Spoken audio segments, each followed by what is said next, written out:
dostlar, bu günləri Yusif surəsi haqqında danışmaq istəyirəm. 13-cü cüzümüzdə yerləşir və Yusif surəsi bir çoxumuzun Yusif filmindən yadımızda qalıbdır. Qissə düşünürəm ki, Quranda ən məşhur qissələrdən biridir. Maraqlı məqamları, maraqlı nüansları, hikmətli, ibrətamiz bəndləri çoxdur. Quranın 12-ci böyük surəsidir. Böyük deyib surədir, 12-ci surəsidir və əsasən dediyim kimi Yusif peyğəmbərin hekayəsini əhatə edir. Bu surədə bir neçə məqam dedik. Əsasən Yusif əleyhissalamın uşaqlıq yuxusundan söhbət gedir. Yuxuda gördüyü günəş, ay və onun yuzumu və onun olması, daha sonra qardaşlarının paxıllığı və bunun nəticəsində Yusif əleyhissalamı quyuya atmaları, yəni paxıllığın gətirdiyi bir yer var ki, insan artıq orada öz qardaşını da tanımır. Bunu birbaş bizə Quran sübut edib. Daha sonra Yusif peyğəmbərin Misirə aparılması, kölə kimi satılması. Buradan da biz bu mənanı əldə edirik ki, necə deyirlər, zər gədirin, zərgər bilər. Onlar əslində əllərində bir peyğəmbər olduğunu bilmirdilər. Biz insanlar da beləyik. Yəni əlimizdə bəzən Allahın o qədər çox sevimli bəndəsi ola bilər ki, biz onu incidərik. Heç dəyəri olmayan bir qiymət verərik ona, amma əslində ömrümüzün sonunda və yaxud da axirətdə görək ki, o bir Allah dostuymuş və yaxud da çox yaxşı bir insan imiş. Yusif qissəsində bunu əldə eləmək olur əslində bu ibrətdən. Züleyxanın fitnəsi və Yusif əleyhissalamın türməyə düşməsi, burada da yenə də bir qadının fitnəsindən, qadın-kişi münasibətlərinin çalarından bəhs eləyən bir hissədir. Daha sonra qissədə Peyğəmbərin yuxu yozumu doğruluğunu bizə çatdıran bir örnəklər var. Sonra yuxuların həqiqəti bizə öncədən bildirmə bir potensialının olduğunu göstərir bizə ayə. Və eyni zamanda padşahın, Misirdəki olan padşahın başına gələn hadisə, onun yuxusu və növbəti 7 ildə baş verəcək aclığın, bolluğun yuxu ilə insana bildirilməsi. Daha sonra bütün bunlardan sonra Yusif əleyhissalamın öz qardaşları ilə qarşılaşması və onların Yusif əleyhissalama etdiyi namərdliyə baxmayaraq Yusif əleyhissalamın onları necə qarşılaması, Peyğəmbərin atası olan Yaqubun Yusifin getməsi ilə, itməsi ilə əlaqəli uzun illər böyük bir qəm-kədər keçirməsi və onun nəticəsində gözlərin tutulması və bizə də oradan çıxaracağımız önəmli bir mesaj oldu ki, bizim üçün, yəni Peyğəmbər də olsa, övlad itkisi, o övlad həsrəti çox yandırıcı və ağrıdıcı bir duyğudur ki, Yaqub əleyhissalam bununla sınanır. Və eyni zamanda surənin sonunda bütün bu çətinliklərin bitməsi və səbrin meyvəsi olaraq Yusif peyğəmbərin öz atasına qovuşması, daha sonra türmədən çıxması, Misrə hakim olması, hökmdar olması, yəni səbrin və təqvanın mükafatının mütləq olacağına dair Quran bizə bir nümunə göstərir dostlar. Yəni bu surə səbr, iman, əfv etmə, Allahın ədaləti kimi mühüm əxlaqi və dini mövzulara toxunan bir surədir dostlar. Demək, surənin 5-ci ayəsində belə bir ayə var. Deyir ki, yuxunu qardaşlarına danışma, yoxsa sənə hilə qurarlar. Biz bura qədər danışdığımız məsələlərdən biri nədir? Həmişə təkrarlayırıq ki, Quran başdan da gətirildiyi kimi, Bəqərə surəsinin başında da deyildiyi kimi bir hikmətli, doğru bir kitabdır. Yəni doğru və hikmətli bir kitabda möminlər ona tabedir və ondan da həyat yolu özlərinə çizən bir insanlardır.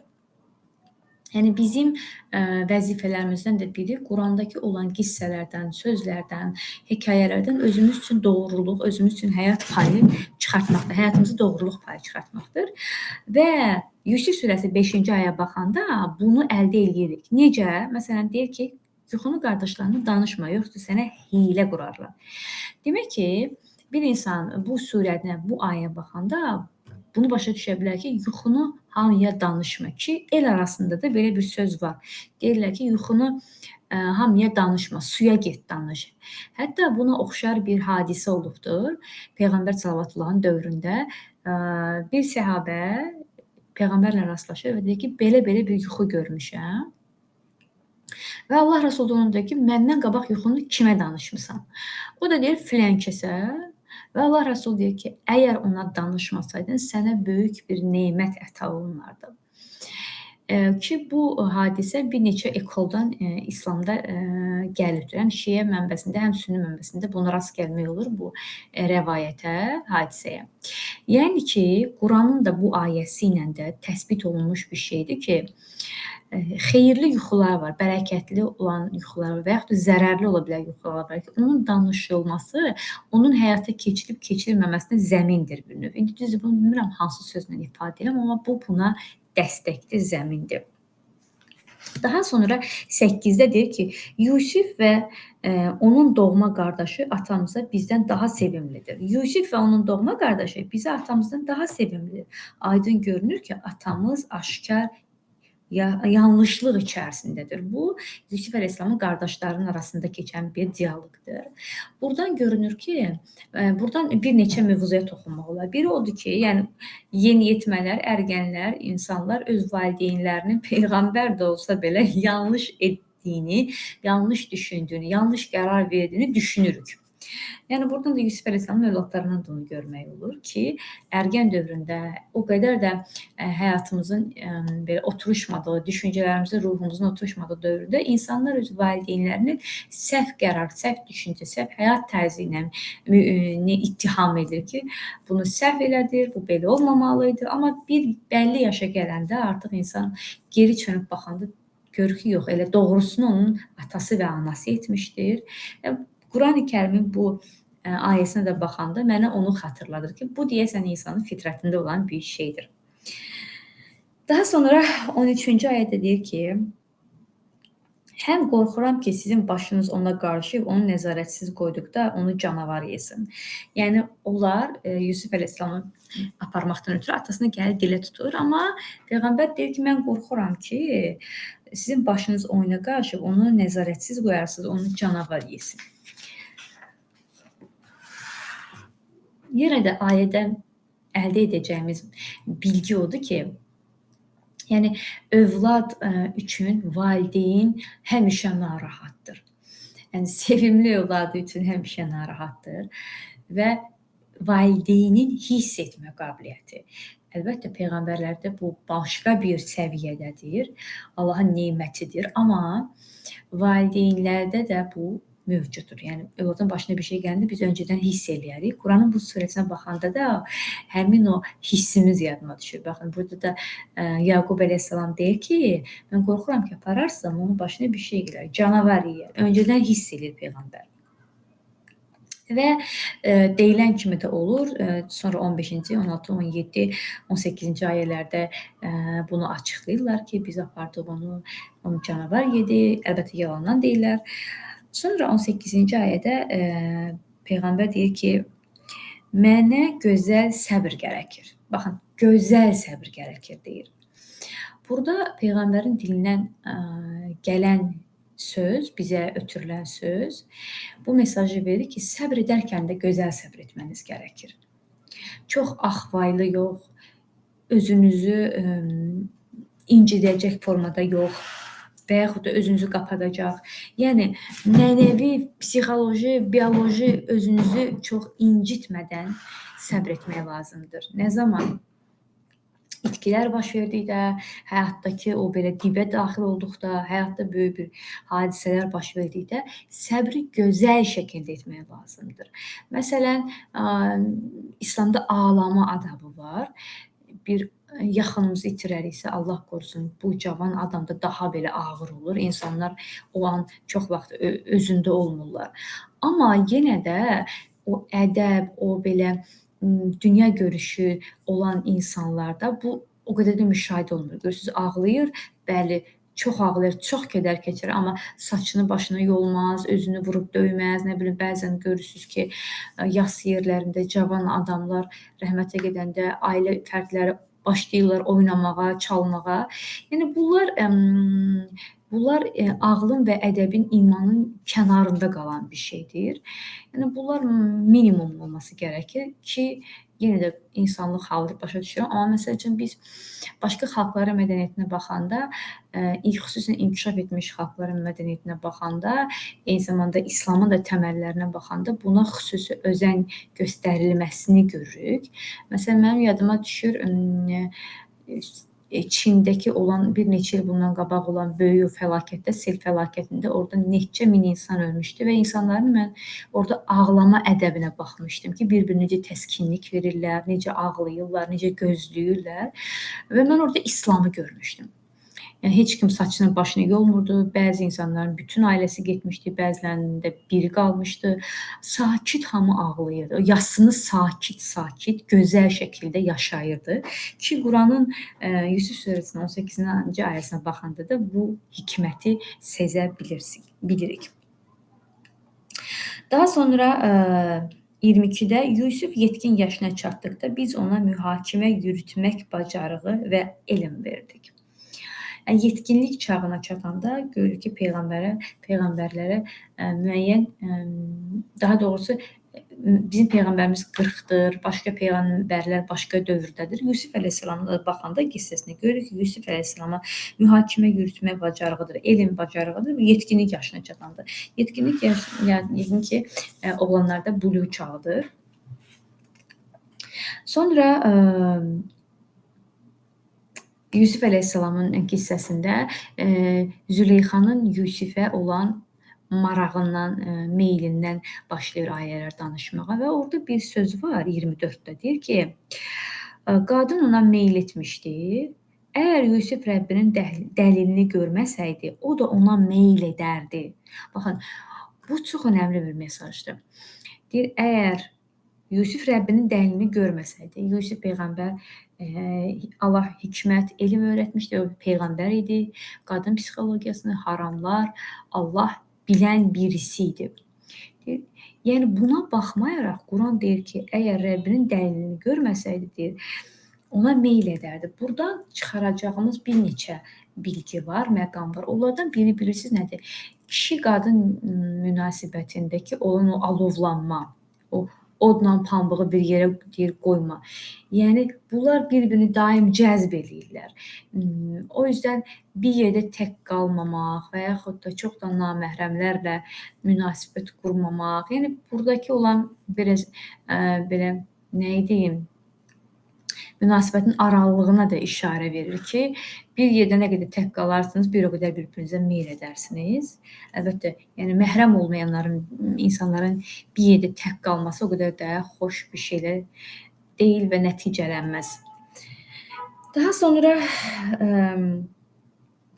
28-də Yusuf əleyhissalama, 28-dən öncə olan ayələrdə Yusuf əleyhissalama olan hücumu və sondakı o qapının ağzında əri ilə qulluqçuların onu qarşılaması və Yusuf əleyhissalamın pərt olması və şər atılması və orada Yusuf əleyhissalamın haqlı olduğu ortaya çıxır. Orada demək ki, qadının ərinin ağzına bir söz çıxır. Deyir ki, şübhəsiz ki, bu sizin qadın hilənizdəndir. Həqiqətində sizin hiləniz böyükdür. 28-də. Yəni, Quran-ı Kərimin motivinə baxanda, formasına baxanda, bəzən Peyğəmbərin sözündən, bəzən oradakı keçən müşrikin dilindən, bəzən nə bilim bir qarışqanın danışığından, bəzən bir mələyin, bir nə bilim bir başqa bir varlığın dilindən sözü biz özümüz üçün bir nümunə götürə bilərik və yaxud da o söz bizim üçün bir önəmli mesaj ola bilər. Bu ayədəki də bu qadın hiləsinə toxunuldu. Bilirik, həqiqətən qadın hiləsi böyükdür. Həqiqətən də günümüzdə qadın psixologiyasını araşdıranda, baxanda, yəni bu məsələdə qadınların xüsusi bacarığının olduğunu görürük dostlar. Yəni bu əslində bir çox bacarıq verilib bizə. Hilə özü pis bir şey deyil. Amma harda və necə istifadə edəcəyimiz artıq bizim ağıl və mənəviyyatımıza qalan bir şeydir. Yəni bu bir iki ucu kəsən bir şey kimi bir şeydir. Yəni bıçaqla biz qida da kəsə bilirik, ondan biz birini zərər də verə bilərik. Hilə də belədir. Yəni ora iman və ağıl qatanda ortaya müdrik bir şəxs, müdrik bir qadın da çıxa bilər, amma iman və ağlı qatmayanda ortaya fəsad və ortaya yaxşı olmayan bir obraz da çıxa bilər. Daha sonra 38-də isə qeyd olunur. Lakin insanların çoxu şükür etmir.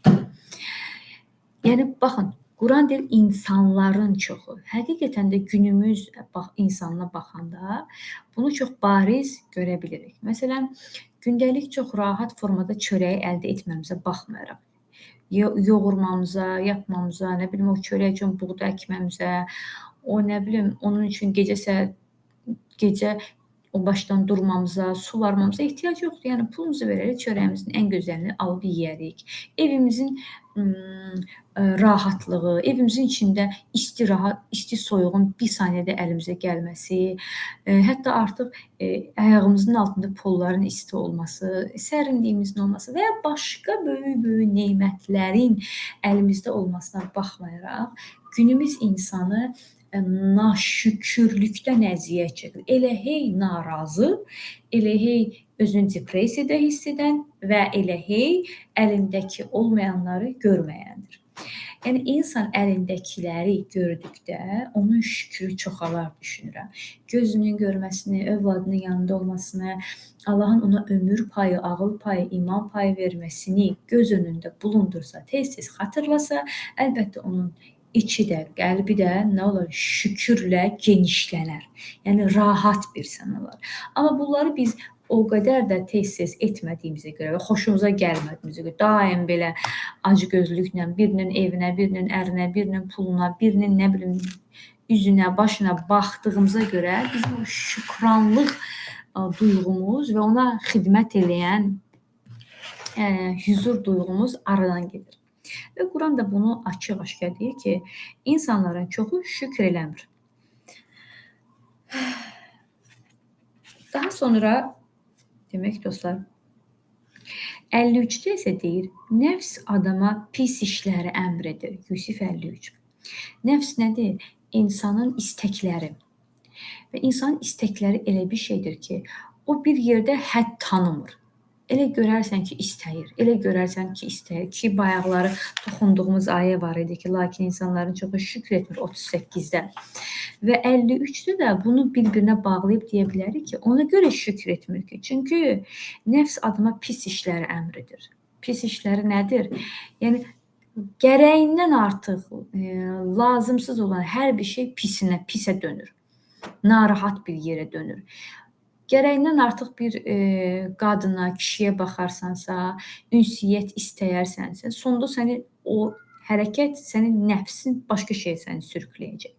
Gərəyindən artıq geyinmək, yemək, nə bilim, gəzmək istəyirsənsə, sonunda başqasının bəlkə də puluna, bəlkə əlinin altında olan işçilərin haqqına təcavüz edərsən. Yəni, burada artıq nəfsin səni pis işlərə sürükləyəcək. Çünki nəyə görə? Çünki göz toxluğun və eyni zamanda şükür etmə qabiliyyətin azdır. Və bu azaldıqca pis işlərə meyllənmən avtomatik artır. 57-də isə deyir, iman gətirənlər və müttəqi olanlar üçün əlbəttə axirət mükafı daha xeyirlidir. Baxın, deyir, iman gətirənlər, müttəqi olanlar, yəni çəkinənlər, müttəqilər üçün əlbəttə axirət mükafatı daha xeyirlidir. Yəni sənin üçün ağıllı adam, Ey ağıllı adam, sənin üçün ən xeyirli şey bu dünyanın naz nemətindən ziyadə ötəki dünyanın naz neməti olacaq. Bu dünyanın da naz nemətini əldə etməyindən ötürü başqalarının əlindəki naz nemətə göz dikməyəcəksən, saldırmayacaqsan, acgözlüklə yeməyəcəksən və bunun üçün də ağıllı və imanlı olmalısan ki, həm bu dünyanı rahat yaşaya biləsən, həm də ötəki dünyanın xeyir və bərəkətinə sahib olasan. Daha sonra 76-da isə deyir ki, biz istədiyimiz kəsi dərəcə yüksəldərik. Hər bilik sahibindən də bir üstün bilən vardır. Demək, ayə bizə yenə baxırıq nəsə demək istəyir. Ayəni saf çürük edəndə görürük ki, ayə bizə onu demək istəyir ki, ay qadın, ay kişi, biri yüksək mərtəbədədirsə, elmi ilə, maddi durumu ilə, statusu ilə, xoşbəxtliyi ilə, biri səndən yüksək səviyyədədirsə, onu özün üçün xatırlatma et ki, bu ona Allahın verdiyi bir nemətdir və ona Allah veribdir. Mənə hələ bunu vermirsə, demək ki, məsləhət deyil. Bu hissin özü də insana qəlb huzuru və göz toxluğu verən bir nemətdir. Bu düşüncə, bu necə deyim, fikir insanın qəlbini, imanını genişləndirəcək bir şeydir. 76-cı surədəki bu kəlimə ki, biz istədiyimiz insanı dərəcə yüksəldərik. Əgər mən Qurana baxan, iman etmiş birisiyəmsə, Quranın mənim həyatımı düzənə salmasına niyyətlənmiş bir qadınamsa, bu ayədən özümə çıxaracağım hikmət o olacaq ki, ay qadın, birinin əlindəki neməti ona Allah vermişdir və o dərəcə baxımından məndən yüksəkdirsə, ondan da yüksəyi var. Mən də kimdənsə yüksəyəm, o da kimdənsə aşağıdır. Yəni dərəcələri təyin edən Allahdır. Daha sonra 84-də Yaqub əleyhissalamın bir burada ifadəsi var. Deyir ki, Yaqub deyir ki, Yaqub peyğəmbər, heyif Yusifdən dedi. Kədərdən onun gözlərinə ağ gəldi, o dərdini öz içində saxlayırdı.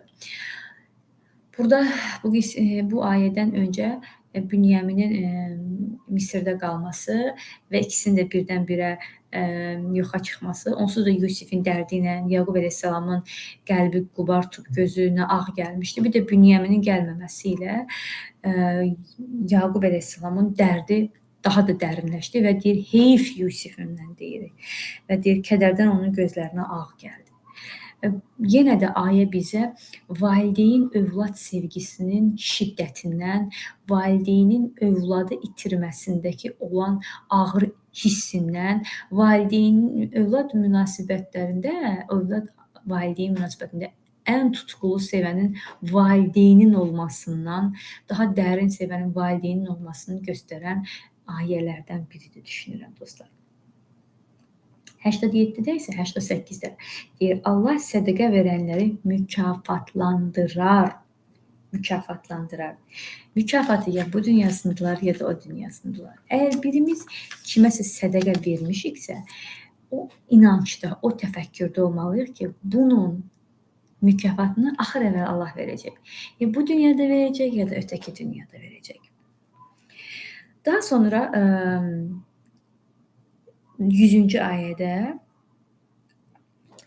demək ki, burada Yusif əleyhissalamın bir sözü var, nitqi var. Deyir ki, o mənə lütf etdi və məni zindandan çıxartdı. Yəni Allah mənə lütf etdi, məni zindandan çıxartdı və deyir ki, şeytan mənimlə qardaşlarımın arasına ədavət saldıqdan sonra sizi səhradan yanıma gətirdi. Burada bir açar söz var, çox diqqətimi çəkib o söz. Deyir ki, şeytan mənimlə qardaşımın arasına ədavət saldıqdan sonra. Buradakı nəcibliyi göstərir. Baxın, ora əslində onun qardaşları salmışdı quyuya, ona qardaşları xəyanət eləmişdi, qardaşları tək qoymuşdu, onun qardaşları onu öldürmək istəmişdi. Amma o sözü dilinə elə gətirmir Yusif əleyhissalam. Yusuf əleyhissalam deyir ki, şeytan deyir, mənimlə qardaşlarımın arasına ədavət deyir, saldı. O nəcibliyə bax, o qarşı tərəfi utandırmır. Yəni, üzü belə, necə deyim, üzünü utandırmır. O Kərbala hadisəsindəki son gecədəki bizim əzizimiz İmam Hüseyn əleyhissalam çırağın xodunu alır, deyir ki, kim getmək istəyirsə dursun getsin. Yəni heç çönüb də geri baxmır. Çırağın da xodunu alır ki, başqaları görməsin. Yəni İslam'a, Qurana baxanda başqalarını utandırmamanın da böyük nəciblik olduğunu, böyüklükdən olduğunu bizə göstərən həqiqətlər vardır dostlar. Daha sonra mənim canımı müsəlman kimi al və məni əməli salihlərə qovuşdur deyə dua keçir 101-də. Yəni Quranın ayələrinə baxanda biz bir çox ayələrin dua şəklində olduğunu görəcəyik. Bir çox ayələrin şəriət şəklində, tarix mövzusunda, hikmətli söz formasında olduğunu görəcəyik. Onlardan da biri dua şəklindədir ki, biz müsəlmanlar duanı necə edə bilərik, hansı sözləri istifadə edə bilərik, necə təsirli dua edə biləriyinin izinə düşsək, Quranın da dualar bölmələrini də baxa bilərik ki, 101-də də bunu biz görürük ki, deyir ki, Ya Rəbbi, mənim canımı müsəlman kimi al və məni əməli salihlərə qovuşdur. Yəni, bu bizim düşünürəm ki, hər gün Ramazanda edəcəyimiz dualardan biri olmalıdır, dostlar. Sonra 103-də deyir ki, sən nə qədər çox istəsən də insanların əksəriyyəti iman gətirən deyildir, dostlar. Yəni, həm həqiqəti bizə pıçıldayan bir ayədir, həm də belə insan oxuyanda biraz üzülür, üzgün olur. Buradan görürük ki, insanların çoxu qəlblə düşünmək istəmir. O, bunlara əziyyət verir. Çünki insan qəlblə düşünəndə hidayət olur. İnsanların çoxu, necə ki, Quran deyir, nankördür, insanların çoxu şükür etmir. Yəni, o çoxluq şükür etməyən və yaxud da nankörlük edən çoxluq əlbəttə ki, iman gətirənməkdə də əziyyət çəkəcək, dostlar.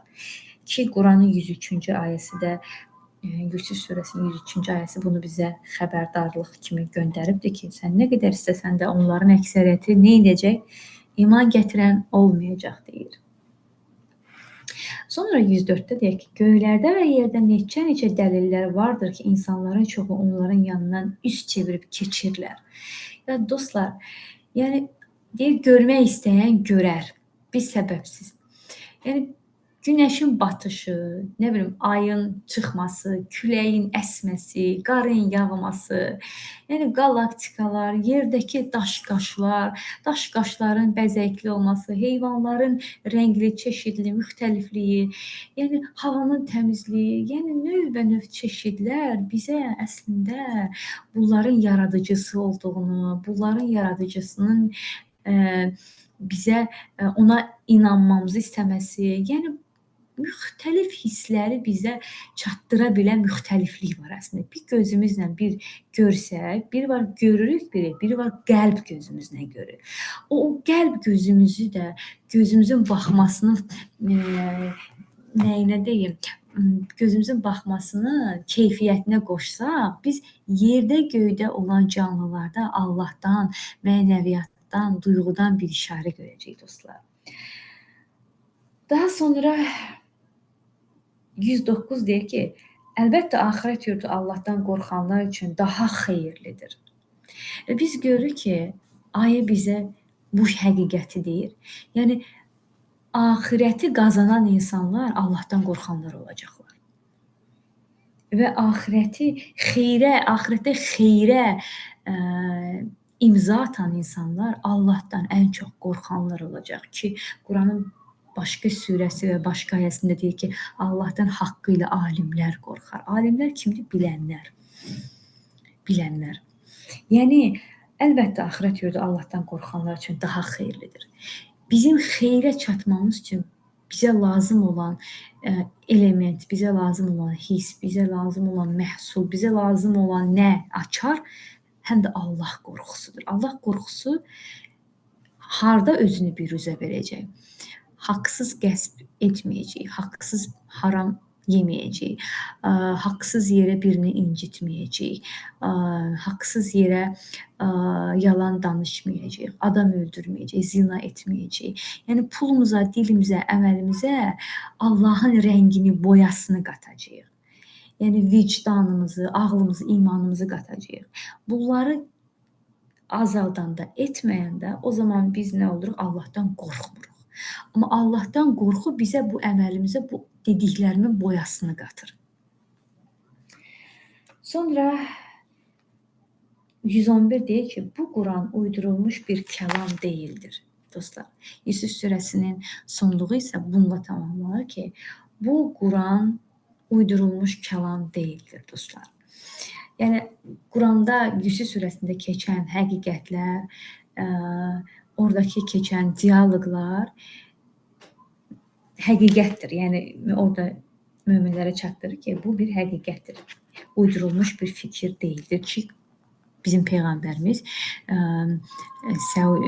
Ərəb yarımadasında olubdur və o Misiri heç vaxt görməyibdir və oradakı hadisələr də eşitməyibdir. Peyğəmbər sadə bir həyat keçiribdir.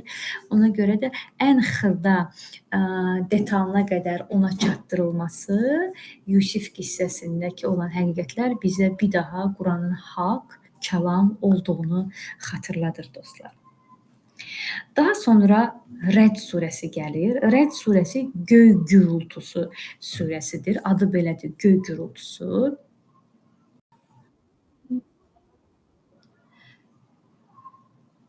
Demək ki, dostlar, Rəd surəsi elə bir surədir ki, Allahın qüdrətini təfəkkür etməyə, imanı gücləndirməyə, səbirli olmağa bizi təşviq edən bir surədir və bir neçə mövzunu ələ alıbdır.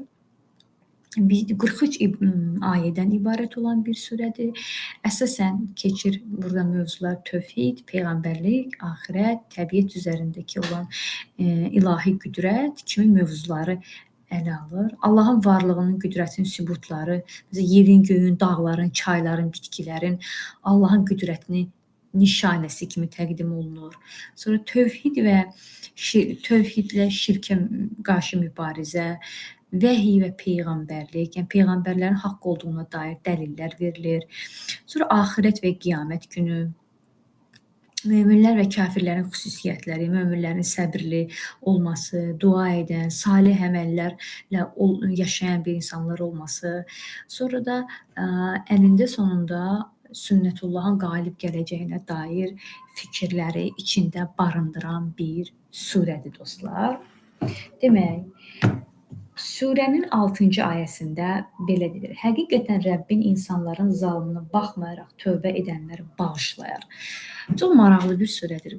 Görürük ki, ayə bizə deyir ki, həqiqətən yəni bir insan zalımlıq etsə də ona baxmayaraq, əgər o tövbə etsə, mən onun tövbəsini qəbul edəcəm. Yəni buradan bir insanın çıxarmalı olduğu bir neçə məqam var, özünə həyatını tətbiq edəcəyi məqam var. Onlardan da biri bilirsiniz nədir?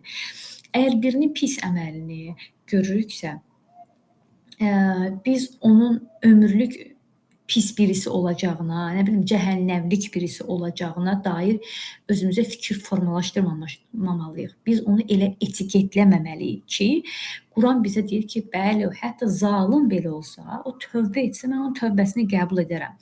Yəni bir növ deyir ki, gözün başqasının gözündə tük axtarmasın, öz gözündəki tiri gör. Bax belə. 11-ci ayədə deyir ki, Allahın əmri ilə insanın həm önündə, həm arxasında daim onunla birlikdə olub onu qoruyan mələklər vardır. Bu çox gözəl bir ayədir. Yəni möhtəşəm bir ayədir. Bax deyir, Allahın əmri ilə insanın həm önündə, həm arxasında daim onunla birlikdə olub onu qoruyan mələklər vardır. Yəni təsəvvürünüzə gətirin dostlar, biz ömrümüzün sonuna qədər bizi qoruyan gözə görünməz bir mələklərlə yaşayırıq. Bəlkə elə bir hadisə ola bilərdi ki, oradakı o anda o bəlanı bizdən dəf edibdir. Məsələn, yıxıla bilərdik, o an yıxılıb, nə bilim, gözümüzü çıxara bilərdik və yaxud da yolu keçərkən ani diqqətsizlik edib, nə bilim, həlak ola bilərdik. O görürük, bəzi videolarda görürük, 1 saniyənin içində adam elə bir ölümdən qayıdır. Yəni o videolardakı o wow effektini biz bu Quranın bu ayəsi ilə görmüş oluruq ki, nə deyir? Deyir, Allahın əmri ilə insanın həm öndə, həm arxasında onu daim qoruyan mələklər vardır. Mən bu ayəni oxuyanda o görüntülər, o YouTube-da, digər sosial şəbəkələrdə gördüyüm o görüntülər gözümün önündə canlandı. Nə deyim, Allah onlardan razı olsun və onları ömrümüzün sonuna qədər yanımızda bizi qoruyan etsin. İlahi, amin. Sonra 13-də deyir ki, göy gurultusu həmd edərək ona təriflər deyir. Baxın, yəni göy gurultusu, yağışlar, yəni səma cisimləri, yerdə olan bitkilər, heyvanlar, Quranın digər surə və ayələrinə baxanda görürük ki, gah deyir ki, ona səcdə edir, gah deyir ki, tərif deyir, gah deyir ki, onu təsbih edir. Yəni, bütün yaradılmış, bütün hər şey Allahı bilir, təsdiq eləyir, tərif deyir, inkar etmir, ədəbsizlik etmir və səcdə edir. Yeganə insandır ki ona ağıl verilibdir. O təhlükəli bir neməti ilə ki, ağıl nemətdir, amma həm də təhlükəli bir nemətdir. Amma o öz yaradanına, öz yaradıcısına mən səni qəbul etmirəm, belə bir şey yoxdur. Bunu çox belə ədəbsiz və insafsızcasına deyə bilir dostlar. Amma Quranın 13 deyir ki, göy gurultusu həmd edərək ona təriflərdir. Hətta göy gurultusu belə Allaha tərif deyir, həmd edir. Ay insan, sənsə oturmusan və bu qədər içində, beynində böyük neməti daşıyaraq səni yaradan əziz Allahına bir kəlmə tərif demirsən.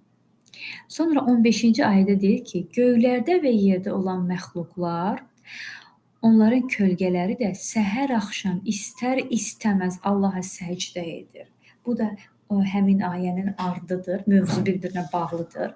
Yəni, yerdə, göydə olan hər şey Allaha səcdə edib, ibadət etdiyi halda sən hələ də bunu etmirsən.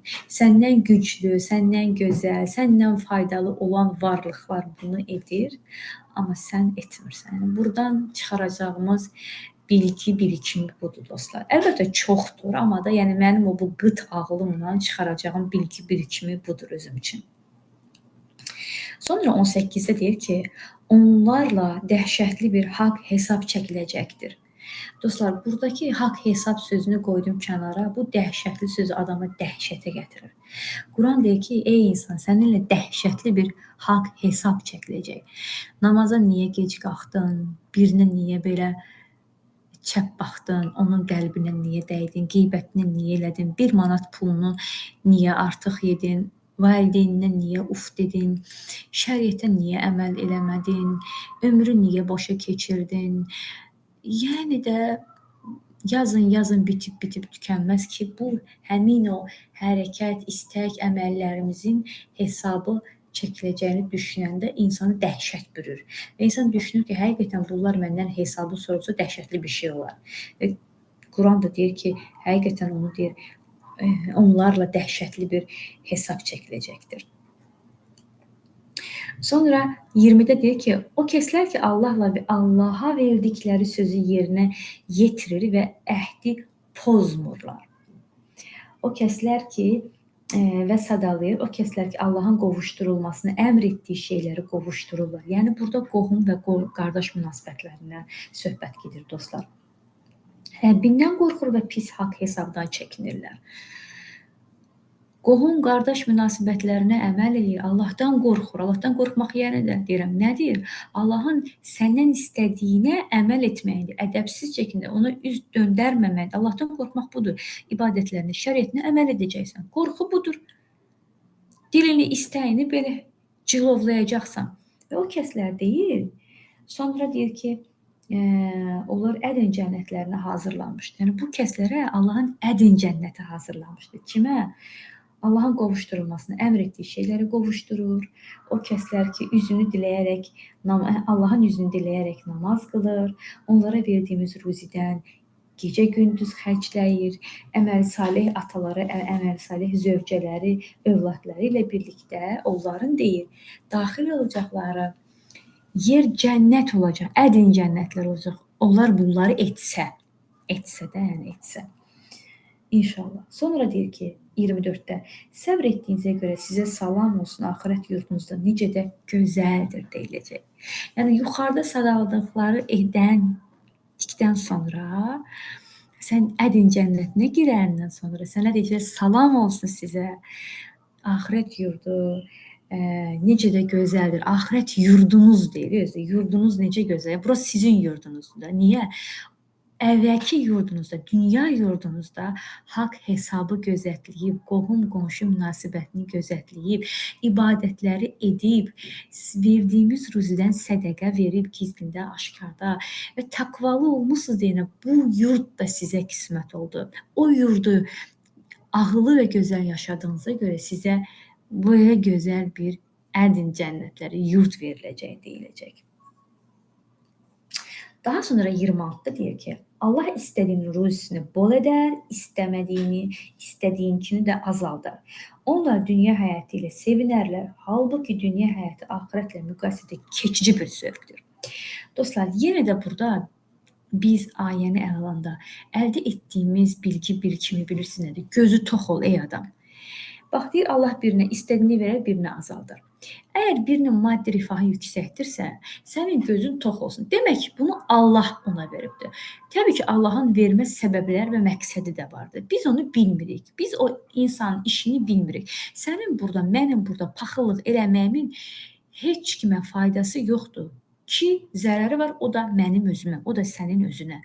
Ki, yenə də ayə bizə xatırladır ki, əgər birinə Allah nemət veribsə, mən nemət vermişəmsə, sən gözünü tox tut. Birinin maşınına, birinin evinə, birinin qızılına, birinin gözəlliyinə gözünü tox tut. Mənim ona verəcəyim bir nemət var. Əlbəttə o nemətin hikməti də var, hesabı da var. Sən öz işinlə məşğul ol, necə deyərlər. Daha sonra 28-də deyir ki, qəlblər ancaq Allahı zikr etməklə rahatlıq tapar dostlar. Yəni sənin bu qəlbin Rad surəsi deyir. Baxın, bu Allahın ayələridir də, hal-hazırda biz zikr edirik, oxuyuruq, danışırıq da. Ayələri zikr edəndə, oxuyanda insan öz xodunu ala bilir, öz həddini, hüdudunu bilə bilir. İnsan Allahın hikmətlərini anlaya bilir. Və bunun nəticəsində bilirsiniz nə olur dostlar? İnsanın qəlbi genişdir, qəlbi. Və deyir, Allahı zikr etməklə rahatlıq tapar. İnsanın qəlbi, qəlblər. Allahı zikr etmək təkcə Subhanallah, Subhanallah, Allahu Ekber deyil. Allahı zikr etmək, Allahın ayələrinə könül gözü ilə baxmaq, yaşamaq, zikri əməldə etməkdir. Yəni sən Allahın səndən istədiyini, zikrini əməli formada edəndə zaten sənin qəlbin genişləyəcək və sən rahatlıq tapacaqsan. Daha sonra 31-də isə deyir, əgər oxunan bir kitabla dağlar hərəkətə gətirilsəydi və onunla yer parçalansaydı və ölülər danışsaydılar, o kitab yenə də Quran olardı. Yəni hal-hazırda əlinizdə oxuduğunuz kitab çox böyük hikmətə, çox böyük nemətə, çox böyük gücə sahibdir və siz bunun xəbəriniz yoxdur bunu. Gözü qapalısınız. Bilirsiniz nəyə bənzəyir? Sanki görməyən insan bir kitaba toxunur. Biz bilirik ki, o gözü görməyən insan bu kitabdır, bunun içində bilgilər var, eləmi? Amma o kitabı oxuya bilmir. Gözü niyə qapalıdır? Onun rəngini görmür, onun gözəlliyini görmür, eləmi? Amma bilir ki, bu kitabdır. Bizim Quranı oxumağımız bir növ ona bənzəyir. Biz bilirik ki, bu Qurandır. Biz bilirik ki, o hikmətli kitabdır, Allahdan gələn bir kitabdır. Amma qəlb gözümüz kör olduğuna görə, əməllərimiz o qədər də yaxşı olmadığına görə o Quranda oxuduqlarımızı biz görə bilmirik. Hikmətini anlaya bilmirik. Sadəcə kör kimi bilirik ki, bir kitabdır. Gözü görməyən insan kimi. Daha sonra deyir ki, Axirət əzabı daha məşəqqətlidir dostlar. Bu da bir növ motivasiya verən ayələrdən biridir düşünürəm ki, insan düşünsə ki, Allahım, dünya əzabı, dünya çətindir, ora məşəqqətlidir. Dünyanı əzablı bir yer kimi görürüksə, Quran bir yerdə bizə pıçıldır ki, sakit ol, qəlbini fərah tutmağa çalış. Əslində ən ciddi məşəqqət axirətdədir. Buranın da müsbətləri var. Bir yerdəki çətinlik keçib sonra huzurla qovuşa bilər. Amma ötəki dünyada bu belə olmayacaq. Həqiqi məşəqqət oradadır. Bu da bir növ motivasiya barındıran bir ayədir düşünürəm. Sonra dostlar, haqq hesab çəkmək Allah deyir ki, bizə aiddir. Quran-ı Kərimin Rac surəsinin neçənci 40-cı ayəsində isə deyir ki, haqq hesab çəkmək bizə aiddir. Yenə də ayəni belə bir neçə rakursdan qiymətləndirsək, görürük ki, Quran bizə deyir ki, birini qınamaqda, birinə yuxarıdan aşağı baxmaqda, birinə etiketləmək sənin işin deyil, o bizim işimizdir. Haqqa hesaba çəkmək bizim işimizdir. Sən özünü haqq hesaba çək, başqasını yox. Demək, Rəd surəsi də bu qədər gözəl içərikləri olan bir surədir dostlar. Ümid edirəm ki, oxuduğum bu ayələr imanınıza, həyatınıza az da olsa təsir edə bilər. Vaxtınızı, haqqınızı halal edin əzizlərim.